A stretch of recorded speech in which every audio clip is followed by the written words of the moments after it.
GCs they'll try to bully subs, not because they're trying to injure the subcontractor, but just because they're freaking busy, right? These guys have to get 26 contracts signed before this project can go, and you're just one of them. And if they have to redline every single one, you're going to piss off that project manager. Right. The people who feel like they're getting jammed up to just sign an agreement, they have to find their walkaway power.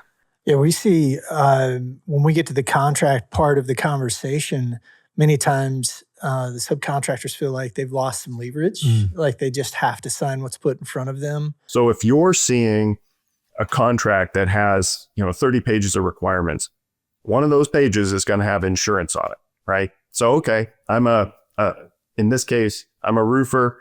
I'm going to be doing a large school project, and it says I need a $5 million umbrella as a roofer. I've never carried any umbrella. Maybe I've carried 1 million of umbrella. What's the first thing I do is I send my bid in, and the second thing I do is I call the project manager on that job for the general contractor, and I say, I don't have that insurance, man. If you want me to have it, it's going to cost a lot.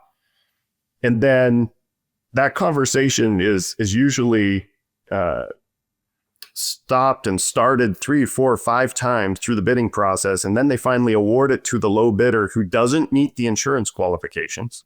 Okay. I sell insurance for a living. I'd love everybody to buy all the insurance that they can possibly buy, but maybe it doesn't make sense for that roofer to buy that $5 million umbrella because of their scope of work. Please, everybody listening, document the fact that you don't comply with that contractual requirement. Get it in writing, preferably get it in a contract change order that they are no longer requiring it. So the case I'm talking about was here in Oregon. Unfortunately, that roofer had one of their employees fall from heights, major claim, and they didn't comply with the contractual document, and they had no acceptance by the general contractor for that non-compliance. So they should have had $5 million. They only had a $1 million umbrella, and the $4 million difference, and this was a claim that far exceeded $5 million. The $4 million difference, now the owner of the roofing company is going to court, and they're going to have a personal judgment against that roofing company owner. Likely, this will take years to play out because they signed a contract requiring the higher limit and they didn't provide it. Dang. Yeah.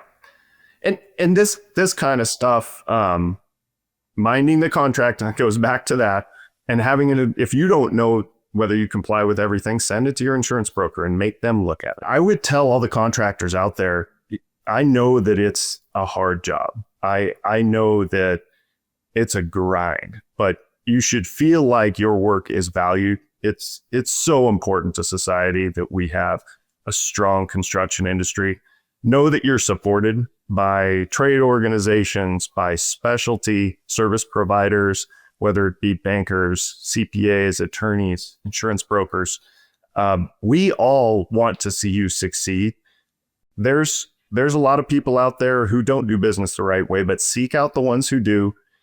Get advice from them, bring them into your company and treat them as a business partner, and your success will have nowhere to go but up.